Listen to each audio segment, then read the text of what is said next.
yanjye nitwa Pasiteri Habimana Alexis. Ngarutse kandi kugira tuganire ijambo ry'Imana. Ndi umugabo mfite umudamu n'abana 6. Nezere kubana namwe muri uyu mwanya w'ijambo ry'Imana. Yesu abambera umugisha. Reka tubanze dusenge mbere yuko dukomeza umwanya w'ijambo ry'Imana. Data mu izina rya Yesu turagushimiye impuhwe n'urukundo udahwema kugaragariza bukunda. Izina ryawe nirihabwe icyubahiro kuba tugeje kuri uyu munsi ubihimbarizwe. Tugeze mu kanya keza k'ijambo ryawe, turasenze kugira ngo umwuka wera atuyobore, kugira ngo abadukurikiye bose bahabwe umugisha mu ijambo ryawe, nibasigare nk'uko bari bari. Urakoze kuko mva gusenga, imbaraga ze zikora imirimo n'ibitangaza mu izina ry'umucunguzi wacu Yesu Kristo. Amen. Imana ibaho umugisha cyane. Ndagira ngo dusangire ijambo ry'Imana dusanga mu gitabo cy'ibyakozwe n'intumwa ibice byaho 10 n'umurongo waho wa 34. Ijambo ry'Imana riratubwira ngo Petero aterura amagambo ati, nukuri menye yuko Imana itarobanura ku butoni, ahubwo mu mahanga yose uyubaha agakora ibyo gukiranuka iramwemera. Imana ishimwe cyane. Uyu munsi ndashaka tuganire ku ijambo ry'Imana rifite intego ivuga ngo kwemerwa n'Imana. Hari impamvu tuvuga ubutumwa bwiza, hari impamvu ituma twamamaza ijambo ry'Imana. Mu by'ukuri na yindi ntego yacu nuko tugomba kwamamaza ubutumwa bwiza kugira ngo abantu bahinduke bazabone ubwami bw'Imana. Iyo tuvuze kwemerwa n'Imana no kuvuga ngo hariho nabemerwa n'abantu. Hari ibintu bibiri nabonye. Hari abantu bemerwa n'Imana, abantu batabemera, kandi hari n'abantu bemerwa n'abantu ariko Imana itabemera.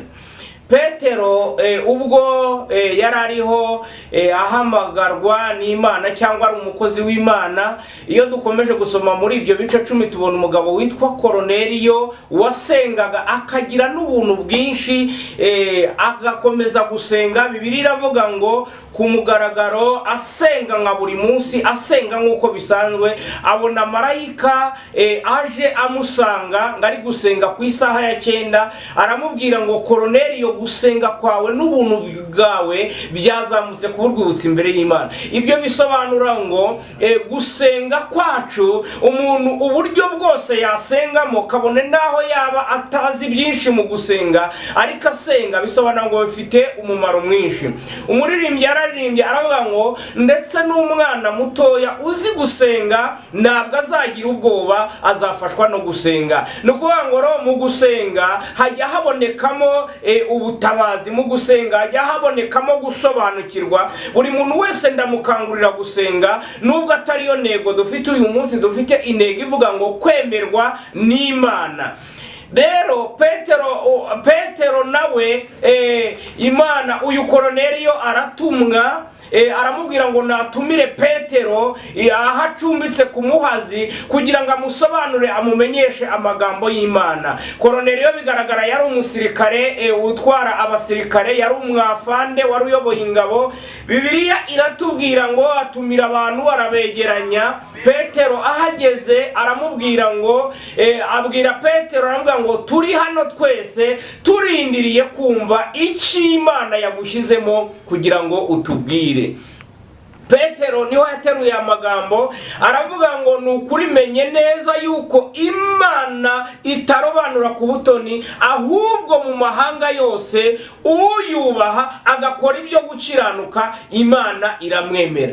Ibyo bivuga ngo kwemerwa n'Imana, umuntu wese uyubaha agakora ibyo gukiranuka iramwemera. Nukuvuga ngo Imana ntago irobanura ku butoni. Uwo waba uri we wese, uruhu waba ufite urwo ari rwo rwose, ururimi waba uvuga urwo ari rwo rwose, nukuvuga ngo Yesu yapfiriye abantu bose. Upfa kuba wubaha Imana ugakora ibyo gukiranuka, Imana izakwemera. Kwemerwa n'Imana, navuze ngo hari abantu bemerwa n'Imana, abantu batabemera, kandi hari n'abantu bemerwa n'abantu ariko Imana itabemera. Iyo usomye mu gitabo cya Samweli usanga umugabo witwaga Sawuli yemerwaga n'abantu ariko Imana itamwemera. Nshuti yanjye, hari iherezo ry'abemerwa n'Imana abantu batabemera, kandi hari n'iherezo ry'abemerwa n'abantu Imana nayo itabemera.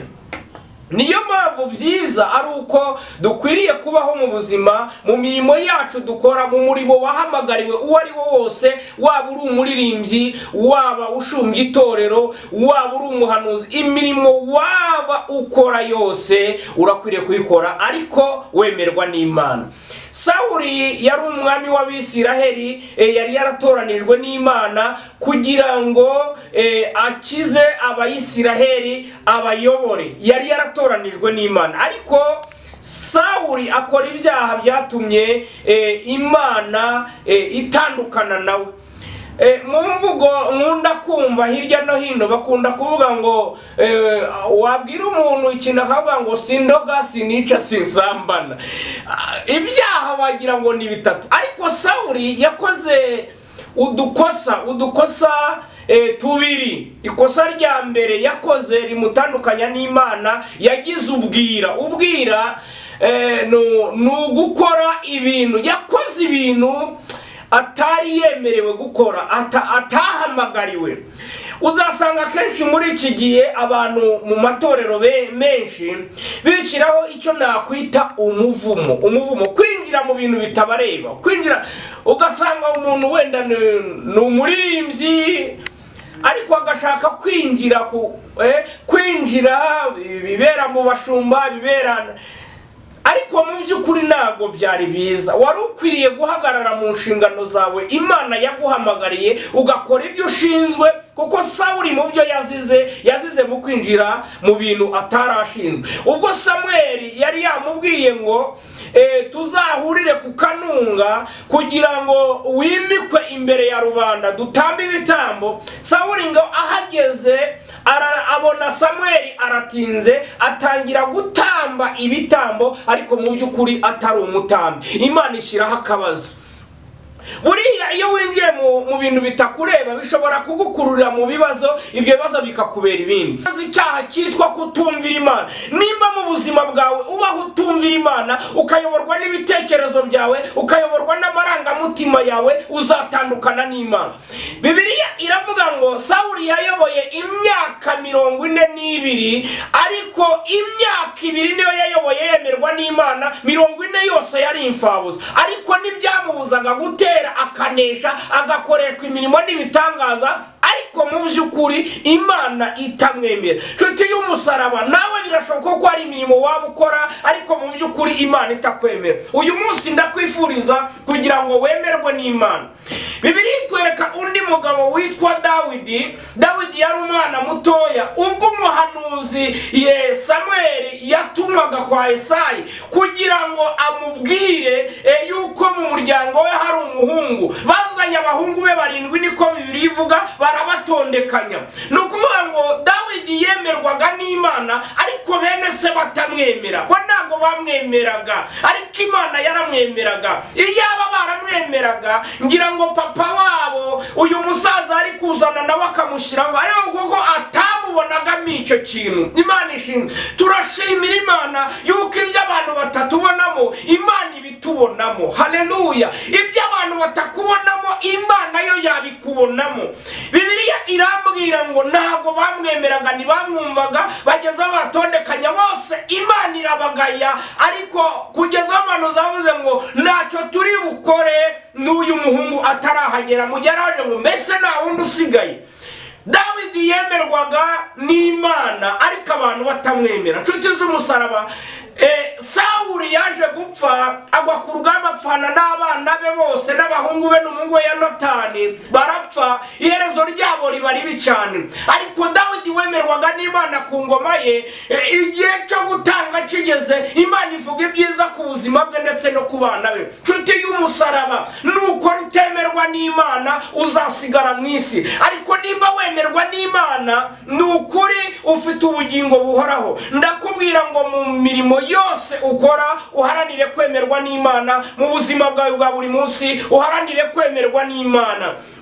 Nshuti y'umusaraba, icyo nabonye niboneye n'amaso yanjye, nakibwirwa n'abandi, nuko iyo wemewe n'Imana abantu batakwemera, ntabwo urinda uva mu isi Imana itarakwemeza abantu. Imana iyo yakwemeye ikwemeza abantu. Nubwo Dawidi batamwemeraga, ariko ubwo aramaze guca igihanga Goliyati, ngo abantu baraza bararirimba, baravuga ngo Sawuli yishe 1000 ariko Dawidi yishe inzovu. Uwo munsi Imana imwemeza abantu. Niki nakubwiraga uyu mugoroba? Nakubwiraga ngo haranira kwemerwa n'Imana mu minsi y'ubuzima bwawe. Wemerwe n'Imana, ukore uhanure Imana ikwemera, ushumbe Imana ikwemera, utange ibyacumi n'amaturo Imana ikwemera, imirimo yose uyikore Imana ikwemera. Yesu Kristo abambera umugisha. Tugiye gusenga Imana, Imana ibigushoboze. Utekereze wibaze, ese mu mirimo nkora Imana iranyemera? Ese imirimo Imana yamamagariye k'abantu banyemera mu by'ukuri? Ariko se mu by'ukuri n'Imana iranyemera? Ibyo bitekerezeho neza, numara kubibona ugire igisubizo utanga ku Mana. Nusanga utemerwa n'Imana, abantu bakwemera, ubwira Imana ngo Mana ndashaka ukureho inzitizi zose cyangwa impamvu zose z'ibintu bituma utemerwa. Imana iguha umugisha. Yesu ni mwiza, arakicaye ku ntebe y'imbabazi. Reka ngusengere, umwuka wera gusange akuyobore. Kandi icyo nkundira umutima, ni wo wa mbere usohora rezilita za nyuma zikwemeza yuko uri umukristo cyangwa utari we, yuko Imana ikwemera cyangwa Imana itakwemera. Nunyemere dusenga Imana. Amahoro y'Umwami Imana abane namwe. Data, mu izina rya Yesu Kristo turagushimiye ko kuri umutabazi wacu, kandi tugushimiye Mwami kubw'ijambo ryawe. Turasengera buri muntu wese Mwami Imana wemerwaga n'abantu ariko mu by'ukuri wowe utamwemera. Uyu munsi reka abantu babe mu mugabane mwiza wo kwemerwa nawe Mwami Imana, kuko abo wemera bafite ubugingo, abo wemera ubemeza abantu. Nyemera buri wese wakiriye iri jambo aharanire kwemerwa nawe ku manywa na nijoro, agendane nawe, atsindishirizwe nawe, ukuboko kw'Imana kwiza kuganze. Kandi buri wese ugucira bugufi mu mutima, reka yakire imbabazi, kandi uhereye uyu munsi umwemere. Urakoze byiringiro bizima, imbaraga ze zitware mu mitima bakubaha, mu izina ry'umucunguzi wacu Yesu Kristo. Amen. Yesu abaho umugisha. Ndabakunda. Dukomeze gusangira ijambo ry'Imana, kandi turushizaho gusangiza abandi ubutumwa bwiza muri iki gihe gikomeye, insengero zifunze. Reka dutambutse ubutumwa aho uri hose, aho wahamagarira Imana, Imana irakumva. Mugire umugisha w'Imana. Amen.